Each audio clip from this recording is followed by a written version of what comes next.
नमस्कार साथियों, गुरुकुल एकेडमी के यूट्यूब चैनल पर आप सबका स्वागत है। हम लोग आज साइकोलॉजी का ये वीडियो नंबर दूसरा देख रहे हैं। पिछले वीडियो में हम लोगों ने मनोविज्ञान के बारे में समझा था। इस प्रकार से मनोविज्ञान को सबसे पहले आत्मा का विज्ञान कहा गया, के बाद में वो किस प्रकार से उसका चेंजमेंट हुआ और बाद में व्यवहार का विज्ञान और उससे संबंधित प्रमुख परिभाषाएँ और हमने प्रमुख पॉइंट्स को टेट और टेट के इम्पोर्टेंट पॉइंट्स को देखा। आज हम लोग आगे चलते हैं और बाल विकास एवं शिक्षण शास्त्र के अंतर्गत ये शुरुआत करते हैं हम लोग। आज हम लोग मनोविज्ञान से मनोविज्ञान में देखेंगे और शिक्षा मनोविज्ञान को देर न करते हुए शुरू करते हैं। आज का सेशन बहुत ही शानदार वीडियो रहेगा, शुरू से लास्ट तक पूरा देखिएगा और कॉपी में नोट्स बनाते चलिएगा, ठीक है। कहीं आपको लगे स्पीड में हो जाए तो वीडियो को पॉज कर लीजिएगा, लिख लीजिए आराम से, नोट्स बनाइए। तो पहली बार आपको वीडियो को सही से पूरा देखना है, दूसरी बार में आपको वीडियो उसको नोट करते चलना है कॉपी में। शुरुआत करते हैं। शिक्षा मनोविज्ञान। प्रथम शैक्षिक मनोवैज्ञानिक या शिक्षा मनोविज्ञान का जो जनक है एडवर्ड ली थॉर्नडाइक को माना जाता है। तो शिक्षा मनोविज्ञान का जनक कौन है? थॉर्नडाइक। ध्यान रखेंगे, बहुत ही इंपॉर्टेंट पॉइंट है, कई बार प्रश्न पूछा गया परीक्षा। मीनिंग ऑफ एजुकेशन, शिक्षा का अर्थ। शिक्षा शब्द की व्युत्पत्ति संस्कृत भाषा के शिक्षधात से हुई है। इसका अर्थ है सीखना या सिखाना या विद्या प्राप्त करना या ज्ञान ग्रहण, ठीक है। शिक्षा का अर्थ बच्चों क्या है?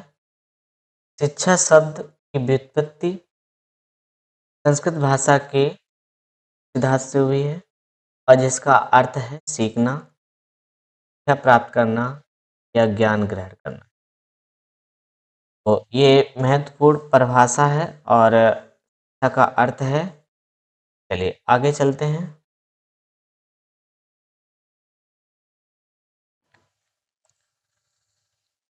शिक्षा जो है एजुकेशन शब्द से बना है और एजुकेशन शब्द की जो व्युत्पत्ति है वो 3 शब्दों से मिलकर हुई है। पहला शब्द है एजुकेयर, दूसरा शब्द है एजुशेयर और तीसरा शब्द है एजुकेटर।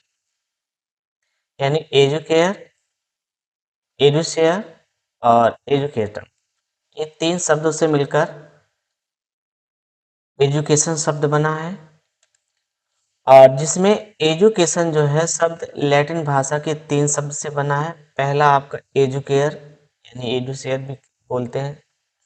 एजुकेयर जो है इसका अर्थ क्या है? उठाना या पोषण। और एजुशेयर का अर्थ क्या है? बाहर निकालना या विकसित करना। और एजुकेटम शब्द का अर्थ है शिक्षण कार्य करना। तो तीनों शब्द का अर्थ समझ में आ गया। एजुकेयर का अर्थ क्या है? उठाना या पोषण करना।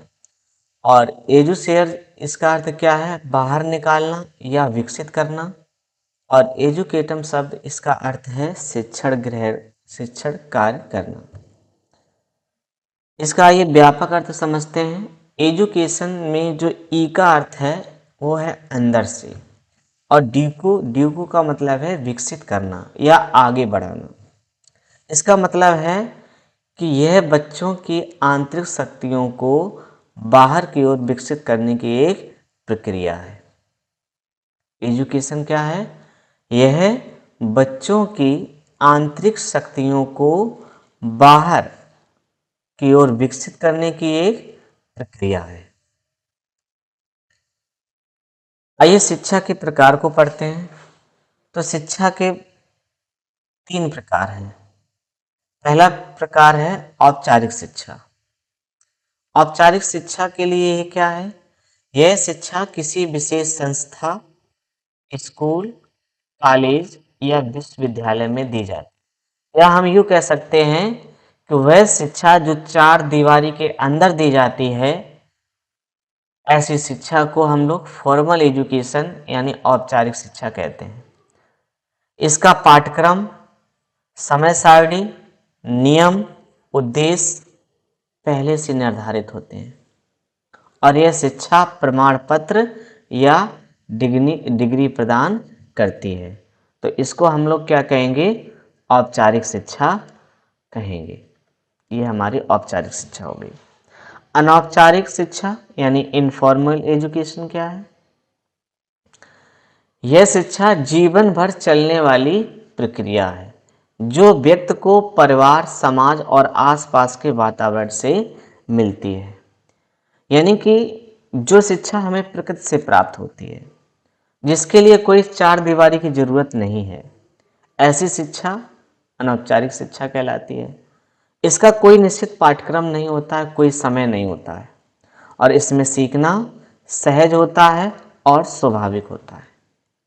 निरौपचारिक शिक्षा, जिसे हम नॉन फॉर्मल एजुकेशन कहते हैं, यह औपचारिक शिक्षा के विपरीत लचीली होती है। यह औपचारिक शिक्षा के विपरीत कैसी होती है? लचीली होती है और इसकी कोई निश्चित समय सीमा नहीं होती है। औपचारिक शिक्षा के विपरीत ये कैसी है? लचीली है। लचीली का मतलब है सरल है और इसकी कोई निश्चित समय सीमा नहीं होती है और यह उन लोगों के लिए उपयोगी है जो औपचारिक शिक्षा पूरी नहीं कर पाए, जिनकी विशेष आवश्यकताएं हैं, जिसको हम लोग दूरस्थ एजुकेशन कहते हैं, डिस्टेंस एजुकेशन। जैसे पत्राचार पाठ्यक्रम, दूरस्थ शिक्षा और मुक्त विश्वविद्यालय, जैसे आपका इग्नू मुक्त विश्वविद्यालय है। इस प्रकार शिक्षा की भूमिका, रोल ऑफ एजुकेशन।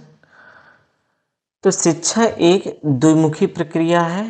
ये किसने कहा है? जॉन एडम्स ने कहा है। शिक्षा द्विमुखी प्रक्रिया है जिसमें एक शिक्षक और एक शिक्षार्थी हो तो उसको हम लोग शिक्षा कहेंगे। ये कथन किसका है? जॉन एडम्स का है। इंपॉर्टेंट है, ध्यान रखेंगे, प्रश्न पूछा जाता है कि शिक्षा एक द्विमुखी प्रक्रिया है, यह कथन किसका है? तो याद रखेंगे जॉन एडम्स का है, जिसमें एक शिक्षक है और एक शिक्षार्थी है। इसमें पाठ्यक्रम नहीं है। शिक्षा द्विमुखी प्रक्रिया है। एडम्स के अनुसार शिक्षा एक द्विध्रुवी प्रक्रिया है जिसमें शिक्षक और शिक्षार्थी के बीच में निरंतर अंतःक्रिया होती है, जबकि इसके विपरीत शिक्षा एक त्रिमुखी प्रक्रिया है। इसको कहने वाले कौन है? John Dewey. जॉन डेवी कहते हैं शिक्षा एक त्रिमुखी प्रक्रिया है। इसमें शिक्षक और विद्यार्थी के साथ साथ इसमें पाठ्यक्रम भी जरूरी है, क्योंकि शिक्षक है, विद्यार्थी है, अगर पाठ्यक्रम नहीं होगा तो शिक्षक विद्यार्थी को क्या पढ़ाएगा? तो इसीलिए शिक्षा जो है ये त्रिध्रुवी कह सकते हैं, त्रिमुखी प्रक्रिया कह सकते हैं और ये कथन किसका है? जॉन डेवी का है। एजुकेशनल यानी साइकोलॉजी, शिक्षा मनोविज्ञान।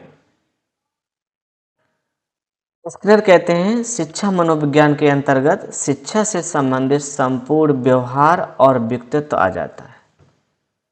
शिक्षा मनोविज्ञान के अंतर्गत शिक्षा से संबंधित संपूर्ण व्यवहार और व्यक्तित्व आ जाता है। ये कथन किसका है? स्किनर का है। एग्जाम पॉइंट पढ़ते हैं। शिक्षा मनोविज्ञान का संबंध है शिक्षक, शिक्षार्थी, शिक्षण, कक्षा कक्ष और वातावरण से। शिक्षा मनोविज्ञान का संबंध किससे है? शिक्षक, शिक्षार्थी, शिक्षण, कक्षा कक्ष और वातावरण से। शिक्षा मनोविज्ञान का केंद्र बिंदु कौन होता है? बालक। शिक्षा मनोविज्ञान का केंद्र बिंदु किसे माना गया है? बालक को।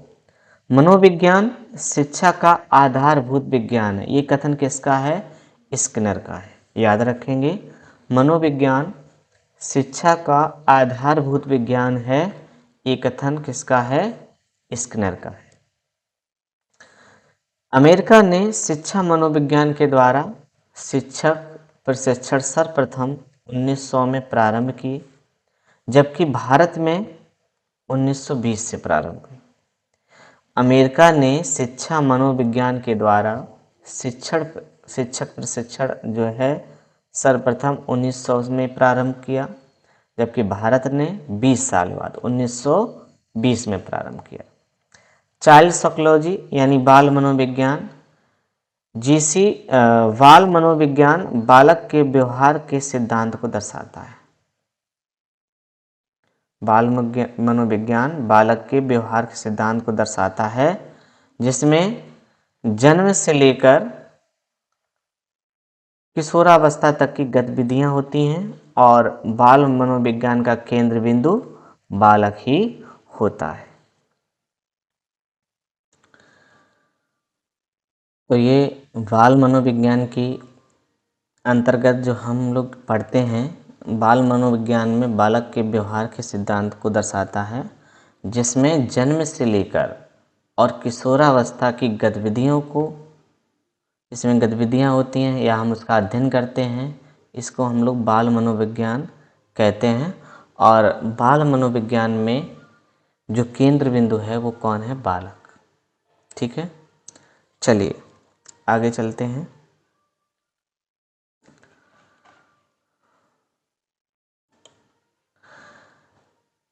चाइल्ड साइकोलॉजी यानी बाल मनोविज्ञान। तो ये अभी हमने आपको बताया है कि बाल मनोविज्ञान बालक के व्यवहार के सिद्धांत को दर्शाता है, जिसमें जन्म से लेकर किशोरावस्था तक की गतिविधियां होती हैं और बाल मनोविज्ञान में बालक उसका केंद्र बिंदु होता है। ठीक है, चलिए मनोविज्ञान की परिभाषा को पढ़ते हैं। बाल मनोविज्ञान वह विज्ञान है जो जन्म से लेकर किशोरावस्था तक के बालक के व्यवहार का अध्ययन करता है। बाल मनोविज्ञान क्या है? बाल मनोविज्ञान वह विज्ञान है जिसमें बालक के जन्म से लेकर उसके किशोरावस्था तक के बालक के व्यवहार का अध्ययन करता है। केंद्र बिंदु कौन होता है? यह बालक के व्यवहार पर केंद्रित है और बाल केंद्रित शिक्षा पर बल देता है। वैज्ञानिक अध्ययन। बाल मनोविज्ञान सिद्धांत वैज्ञानिक और प्रमाणिक है। वैज्ञानिक वर्ग ने बाल मनोविज्ञान की पहली परिभाषा दी है। अगर आपसे पूछा जाए कि बाल मनोविज्ञान की पहली परिभाषा किसने दी, तो वर्ग ने। रहतील ने सर्वप्रथम प्रश्नावली का निर्माण किया और पेस्टोलॉजी ने अपने 3 वर्षीय पुत्र पर अध्ययन किया, जो कि बेबी बायोग्राफी से संबंधित है। टाइडमैन ने 1784 में अपने पुत्र पर अध्ययन किया। बाल विकास बाल मनोविज्ञान बाल विकास का एक हिस्सा है। बाल विकास में जन्म से लेकर प्रौढ़ावस्था तक का अध्ययन किया जाता है, जबकि बाल मनोविज्ञान में केवल किशोरावस्था तक का अध्ययन किया जाता है। ये चीज़ महत्वपूर्ण है, आप ध्यान रखेंगे। बाल विकास और बाल मनोविज्ञान में अंतर क्या है? बाल मनोविज्ञान में जन्म से लेकर किशोरावस्था तक के उसके बालक के व्यवहार का अध्ययन किया जाता है, जबकि बाल विकास में जन्म से लेकर और प्रौढ़ावस्था तक का अध्ययन किया जाता है।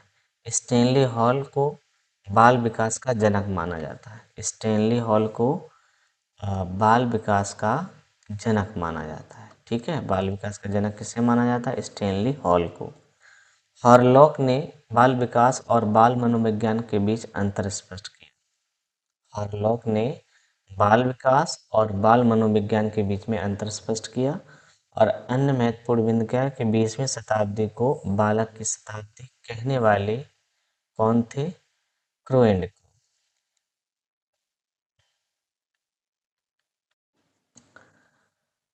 तो 20वीं शताब्दी को बालक की शताब्दी कहने वाले कौन थे? क्रोएंड। ध्यान रखेंगे, और प्रथम बाल गृह की स्थापना कब हुई थी? 1807 में न्यूयॉर्क। प्रथम बाल गृह की स्थापना 1807 में कहाँ हुई थी? न्यूयॉर्क में हुई थी। ठीक है, चलिए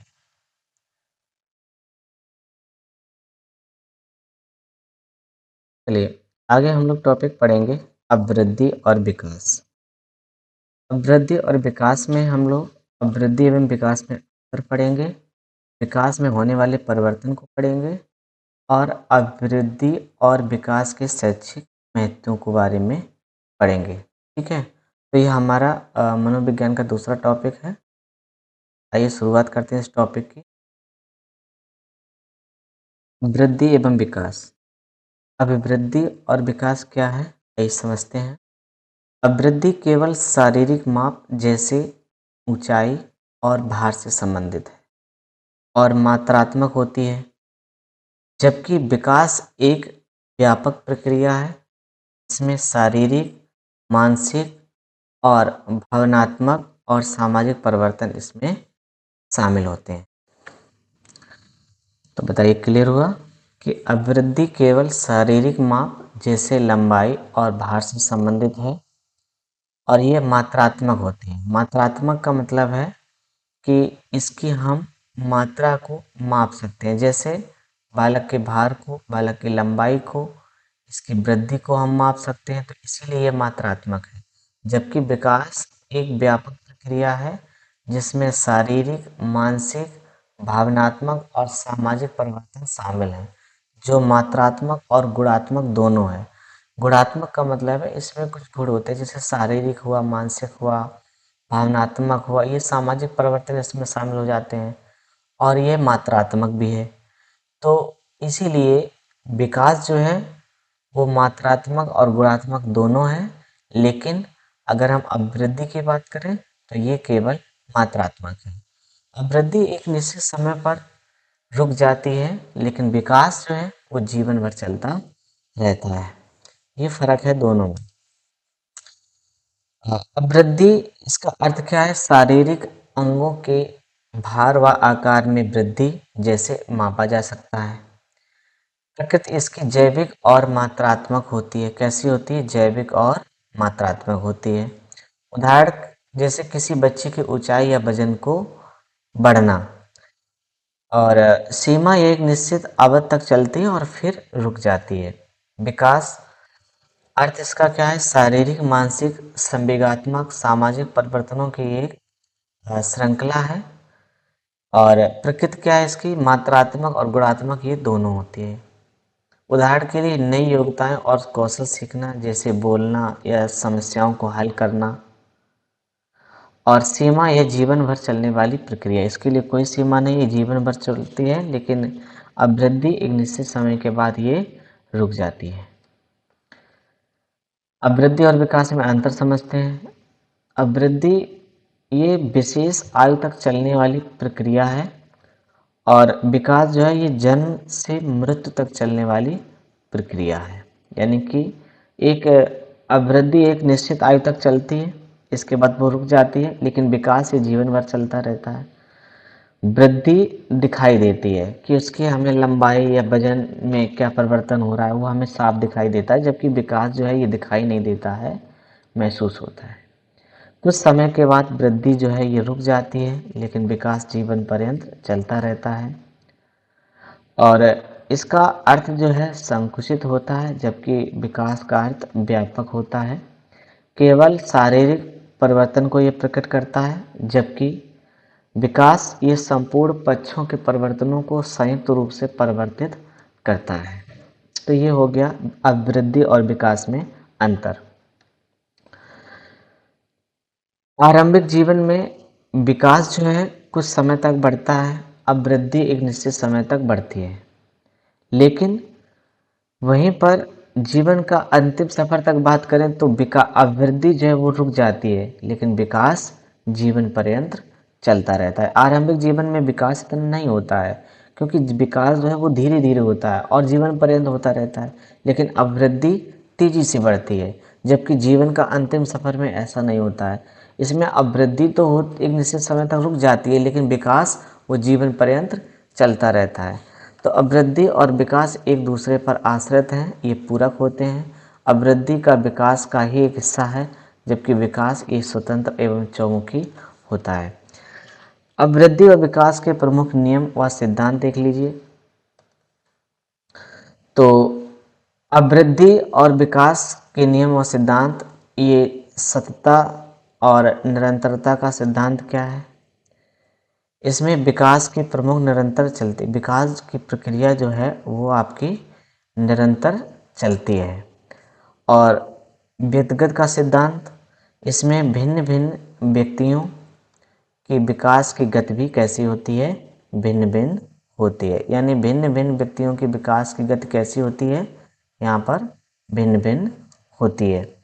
वहीं पर हम परमार्जिता का सिद्धांत देखते हैं। तो इस सिद्धांत के अनुसार विकास को निश्चित दिशा और गति प्रदान की जा सकती है, जैसे कि जिम में जाकर शरीर को सुडौल बनाना, और अर्थात शरीर पर उभरे भाग प्राप्त नहीं होते हैं, बल्कि ये क्या होते हैं? अर्जित किए जाते हैं। यानी कि बॉडी में जो आपका सिक्स पैक बनता है, तो ये क्या होता है? वो उभार होता है बॉडी में, ये आपकी मेहनत पर आपको अर्जित करने पड़ते हैं। समान प्रतिमान का सिद्धांत, एक जात के सभी प्राणियों का विकास एक समान प्रतिमान में होता है। तो समान प्रतिमान का सिद्धांत क्या कहता है? कि एक जात के सभी प्राणियों का विकास कैसा होता है? समान प्रतिमान में होता है। और चक्राकार प्रगति का सिद्धांत क्या है? इसमें मानव का विकास जो है वो रेखीय ना होकर कैसा होता है? चक्राकार होता है। रेखीय ना होकर के ये चक्राकार होता है। समन्वय का सिद्धांत क्या है? ये शारीरिक और मानसिक विकास जो होता है वो साथ साथ होता है। यहाँ शारीरिक और मानसिक एक दूसरे के पूरक रहते हैं एक अंतःक्रिया के द्वारा। विकास की जो दर है वो अंतःक्रिया पर निर्भर होती है। वहीं पर हम लोग वृद्धि एवं विकास के मनोवैज्ञानिक सिद्धांत की बात करें, तो इसमें मनोलैंगिक विकास का सिद्धांत ये किसका है? फ्राइड का है। संज्ञानात्मक विकास का सिद्धांत ये किसका है? पियाजे का है। मनोसामाजिक विकास का सिद्धांत ये एरिक्सन का है। और भाषा विकास का सिद्धांत ये चॉम्स्की का है। नैतिक विकास का सिद्धांत ये किसका है? कॉलर का है। और पारिस्थितिक परक सिद्धांत ये ब्राउन फेन ब्रेनर का है।